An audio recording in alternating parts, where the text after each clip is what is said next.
Hello, everyone, and welcome to this episode of Remembering John Barakos. We're very lucky and fortunate today to have with us Dr. Karyn Wilner. Now, Karyn's been in the field for many years, 40 plus years as a clinical psychologist, and then working very closely with John in the early years to formulate not only the work globally, but participating in that in various administrative and senior roles. One of the critical ones for me was for being the global head of curriculum, which made sure that this work could be structured and taken out. And of course, Karyn's taught in many of the institutes globally, as well as outside of our own little field. So Karyn, welcome. Thanks for joining us today. Well, hey, it's great to be doing this. I'm really honored to be invited. Yes, for sure. Look, there's so many of us that are so keen to get your views, as well as your peers who spent so much time with John in those early days. And it helps us to remember the man coming into his 100th year of being, had he been here with us. Wow.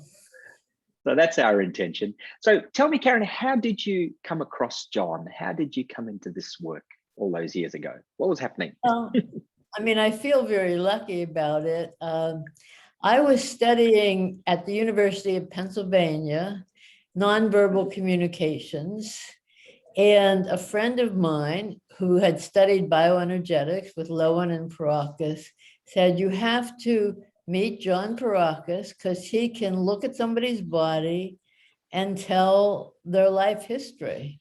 And I was fascinated by this. So it turned out that John was going to be in Philadelphia at a conference. This was in 1983 at the Sheraton Hotel. So I took myself to this conference, and he was in it was a big room filled with maybe 200-300 people. And he was doing something we call body readings. And he was standing on a little stage, and people in the audience were raising their hands because they all wanted to have their bodies read. Yeah. And he would call on somebody. He never saw these people before, ever in his life. They came up and they undressed and had on bathing suits or something, or shorts. And he took a look at them and he said, well, this is what happened with here, and this is what happened here, and here's your future. And people were like amazed. And I was like, stunned that anyone could see so much in a person's body. Now, I'd never met John. This is the first time I'd ever seen him. At the end of this thing, I went up to him, how people go up to the speaker at the end, and I waited to talk to him. And when it was my turn, I said, I would like to study with you. Those were my exact words. I wanted to learn from him so badly.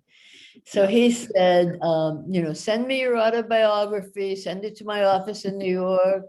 And I did that. And then 3 weeks later, his secretary called and made an appointment for me to come to New York and meet him. And that was the beginning of our work together. So that's the very exciting way that I met John.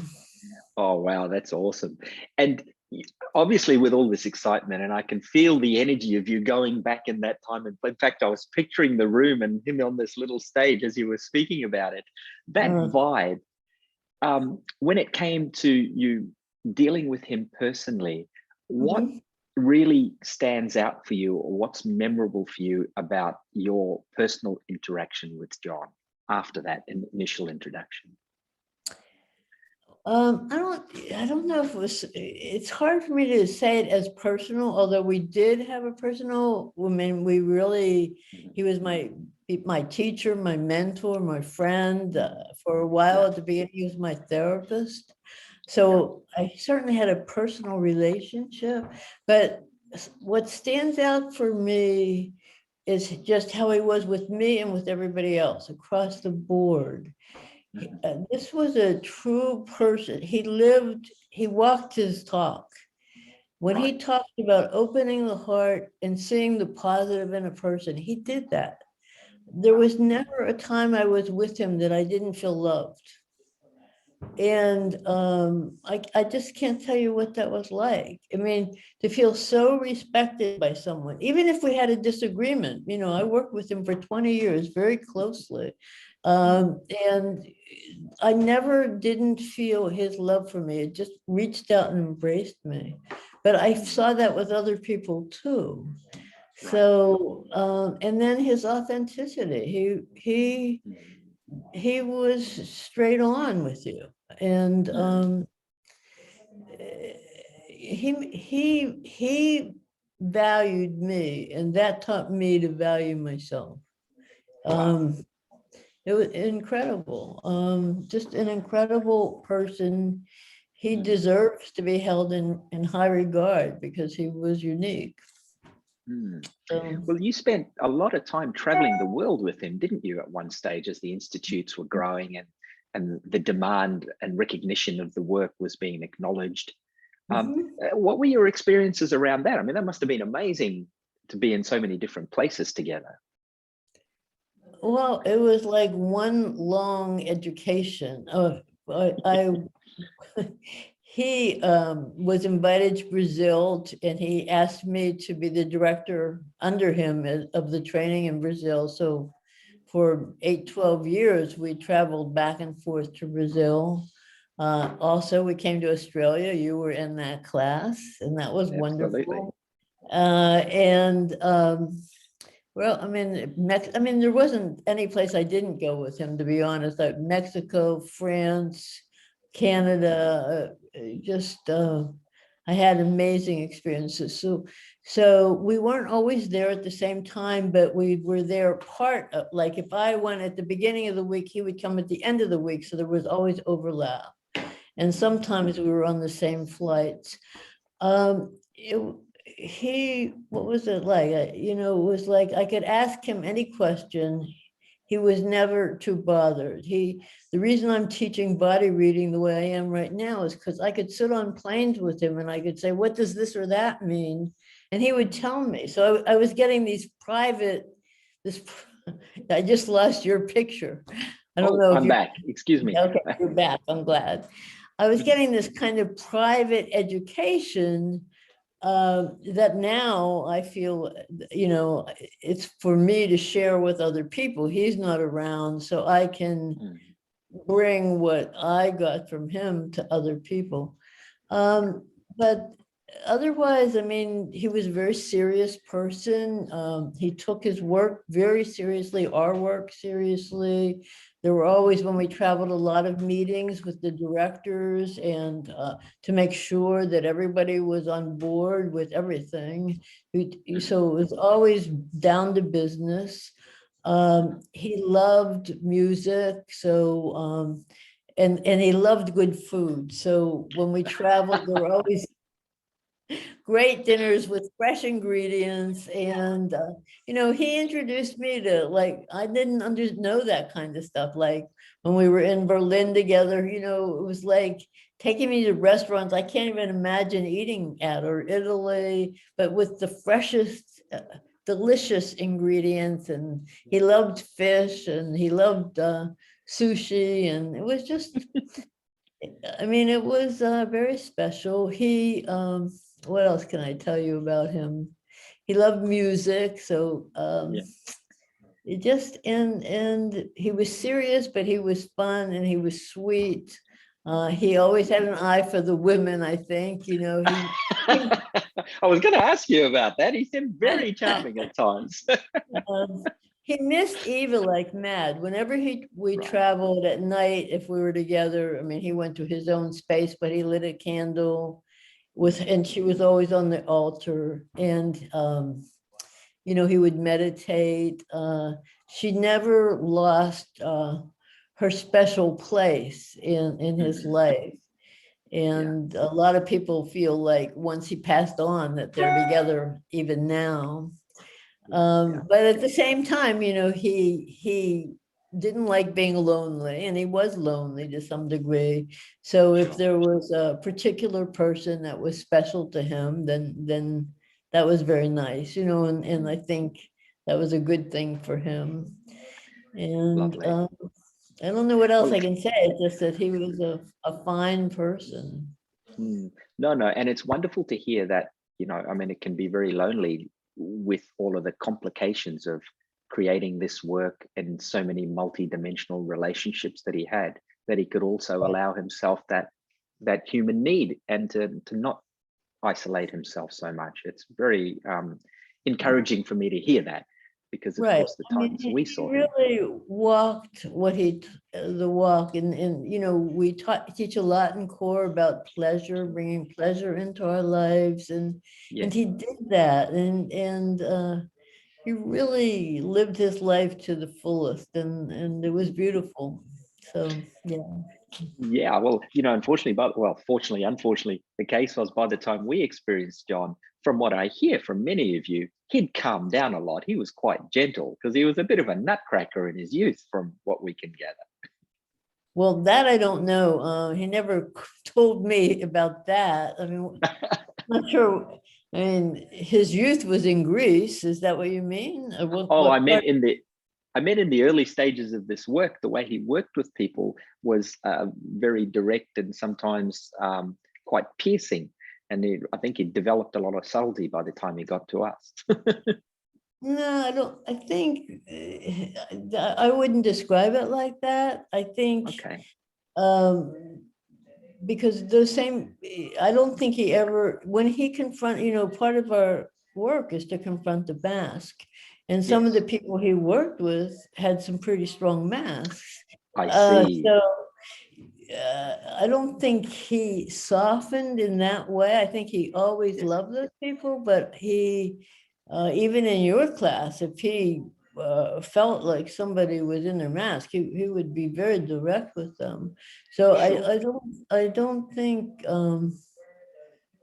that he was fiercer. I think if you were untrue, or Mhm. if you were kept yourself in the dark, or if you didn't own your lower self or even your higher self, I think he would Yes, confront you. But that to right. me was part of what his beauty is, on authenticity.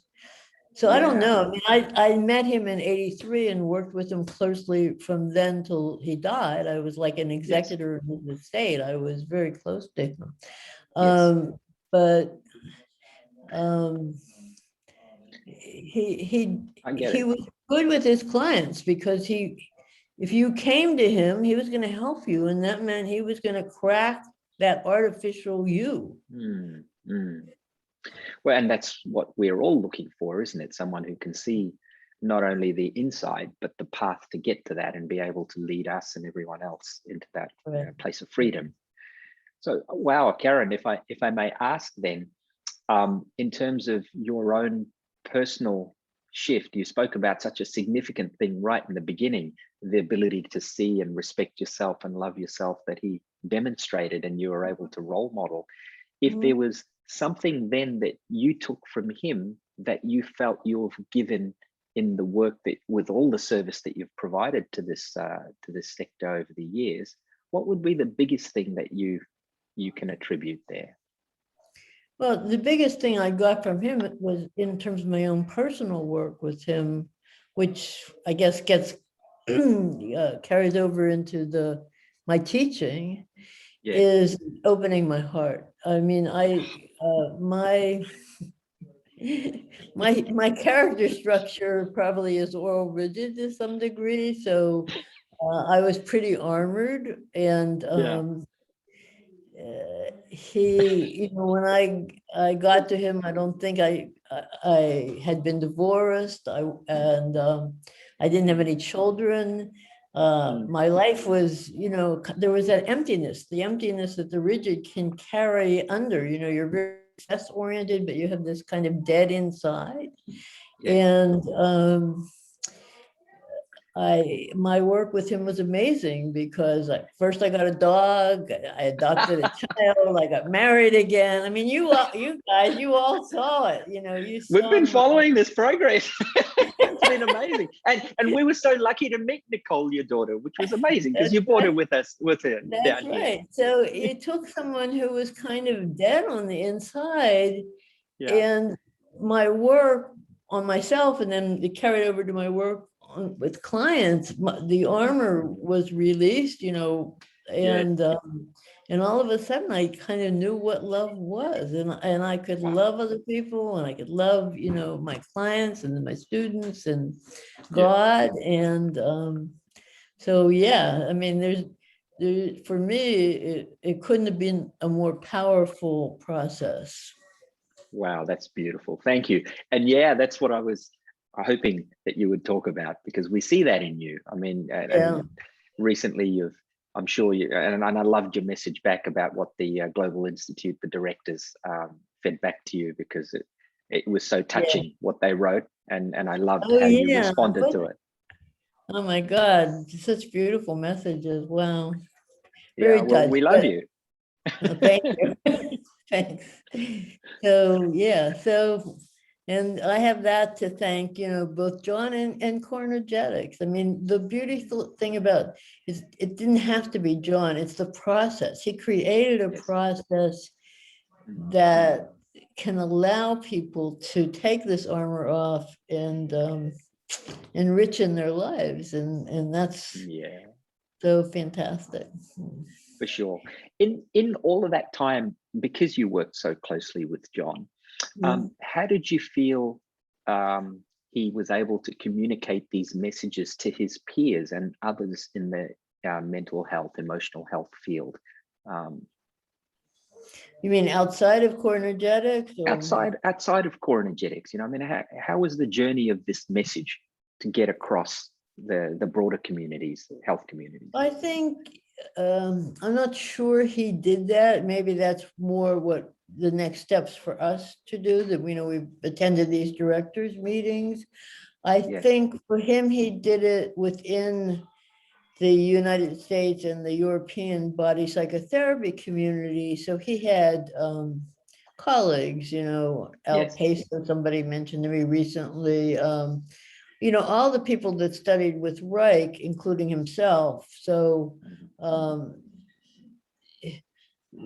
but, John was still, no matter how you look at him, he was still Greek at heart. He had this Greek masculine thing. So it was like, my way, the competitor, that the Greek warrior, so even if, the other guy was, I don't know, what's the guy named Kellerman. Let's say Kellerman has studied with Reich and came up with this thing, and John had this thing, and Lowen has this thing.